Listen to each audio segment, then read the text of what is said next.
नरेंद्र मोदी जी के नेतृत्व में 2024 समाप्त होने के पहले हिंदुस्तान का रोड इंफ्रास्ट्रक्चर अमेरिका के बराबर होगा, ये वचन देता हूं।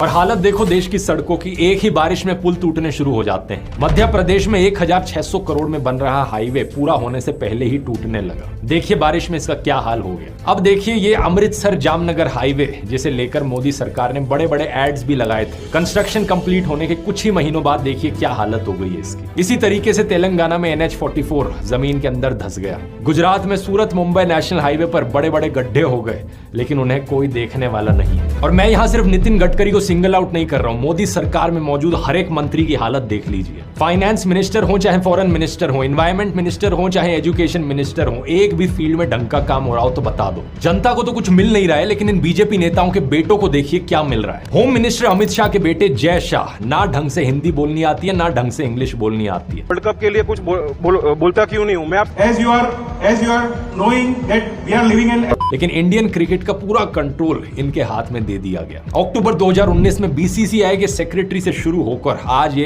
इंटरनेशनल क्रिकेट काउंसिल के चेयरमैन बन चुके हैं। जय शाह का खुद का बिजनेस भी बहुत ग्रो किया है। इनकी कंपनी कुसुम फिनसर्व LLP की इनकम 2014 से 2019 के बीच में 14,925% बढ़ गई। इनकी नेटवर्थ लगभग 25 गुना बढ़ गई, 1.21 करोड़ से लेकर 25.83 करोड़ रुपीस हो गई। और आप मुझे बता दो इन्होंने कौन सी टैलेंट और कौन सी स्किल्स लगाई ये अचीव करने के लिए। इसी तरह देखिए लेट अरुण जेटली का केस, जो कि एक यूनियन मिनिस्टर थे, 14 साल से दिल्ली डिस्ट्रिक्ट क्रिकेट एसोसिएशन के प्रेसिडेंट थे और अभी 2020 से उनके बेटे रोहन जेटली इसके प्रेसिडेंट बन गए हैं। डिफेंस मिनिस्टर राजनाथ सिंह का केस देखिए, इनके बेटे Pankaj Singh cycle federation of India के प्रेसिडेंट हैं। External affairs minister S Jaishankar, इनके बेटे Dhruva Jaishankar observer research foundation के US हेड है। ये रिलायंस द्वारा सपोर्टेड एक पॉलिसी थिंक टैंक है। लेकिन ये बाप बेटों की कहानी बड़ी लंबी है दोस्तों। कोई और पार्टी होती तो यहाँ पर नेपोटिज्म और करप्शन स्कैंडल्स की लाइनें लग जाती, मीडिया में हेडलाइंस चल रही होती, लेकिन क्या करें,